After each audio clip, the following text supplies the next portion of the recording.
came out and sang with his daughter, and it was, start crying. Some moments when I felt like I was walking through the valley of the shadow of death. So open up your morning light, a little prayer for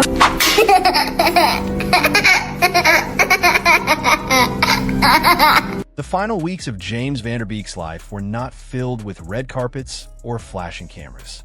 They were filled with something far more powerful: love, reflection, and a quiet understanding that time is precious. And now, looking back at his final social media post, it feels less like a simple birthday tribute and more like a farewell wrapped in gratitude. Just 2 weeks before his passing at the age of 48, James Van Der Beek shared a photograph that would become heartbreakingly symbolic. In the image, he stood between two generations: his father, Jim, and his 12-year-old daughter, Annabelle. The three of them were celebrating a rare and beautiful coincidence. Jim and Annabelle shared the same birthday.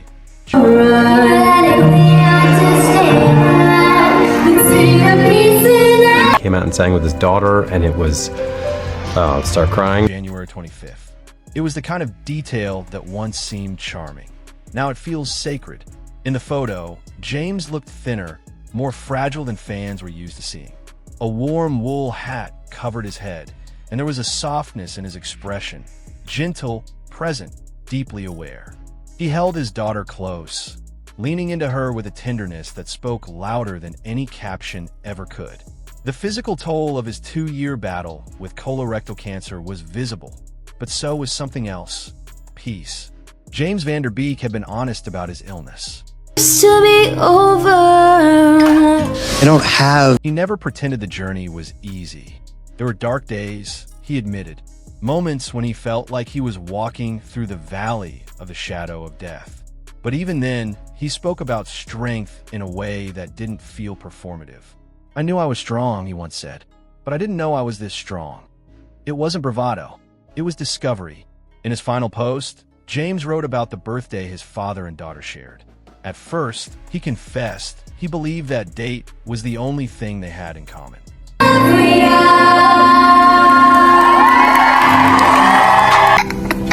What's so funny? They seemed so different, but over time, he realized something extraordinary. They shared the same open, loving spirit, the same kindness, the same creativity, the same ability to brighten a room simply by walking into it. He described their Aquarian way of thinking, their originality, their subtle magic. He marveled at how, in a chaotic and often unforgiving world, I don't wanna wait for our life. both his father and his daughter had managed to remain tender and genuinely good. He called them marvels. He said the world was better because of them, and he ended the message the way a devoted father and son would, with love, pure and unfiltered. Reading those words now feels almost unbearable, because James Van Der Beek wasn't just a former teen idol. He was a father of 6, a husband to Kimberly, a son, a brother, a man who openly said that being a dad was one of the greatest joys of his life. He often joked about his firstborn being parent-proof, proud of her independence. He offered fatherly advice that now echoes with even greater weight: take big swings, risk imperfection, dream boldly, and above all, be true to who you are. When news broke that James Van Der Beek had passed away peacefully after his long battle with colorectal cancer, the shock rippled through generations of fans. Many still saw him as Dawson Leary from Dawson's Creek, the emotional heart of one of the most defining teen dramas of the late 1990s. The show, which ran from 1998 to 2003, turned James into a household name and helped launch the careers of Katie Holmes, Michelle Williams, and Joshua Jackson. His face became synonymous with youthful vulnerability and longing. But fame had always been complicated for him. He later admitted that he wasn't prepared for the intensity of being recognized everywhere. He loved observing people, connecting with strangers, performing small acts of kindness without expectation. Celebrity created distance. Over time, though, he learned to embrace the fans who had grown up alongside him.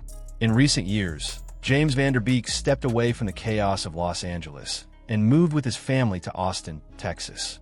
He wanted something slower, simpler, more intentional. His illness forced him to reevaluate everything: work, rest, presence. He once described healing as his new full-time job. Taking it day by day became his mission. Even when a special Dawson's Creek reunion was announced, a live charity reading of the pilot episode meant to raise money for cancer awareness and support him during his treatment, James wanted to be there. He had looked forward to it for months. But just days before the event, he revealed he was too sick to attend. In a pre-recorded message, his voice carried both disappointment and gratitude. He hated missing it, but he thanked the fans for standing by him. When his family confirmed his passing, they described his final days as courageous, faithful, and graceful. They asked for privacy while mourning a loving husband, father, son, brother, and friend. And the world, for once, seemed to understand that behind the celebrity was a man whose greatest role wasn't on screen, it was at home.